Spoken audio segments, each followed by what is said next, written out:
Scan this. Sovi is here. Let's level up. For part A, the given differential equation ds over dt equals negative 1/20 times s minus 68 implies that for s greater than 68?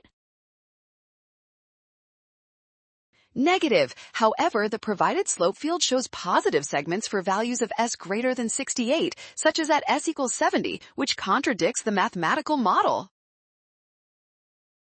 At t equals 0, using the differential equation, s prime of 0 equals negative 1/20 times 148 minus 68, which is negative 4. Temperature of the soup is S of 5, which is about 148 minus 4 times 5, or 128 degrees Fahrenheit.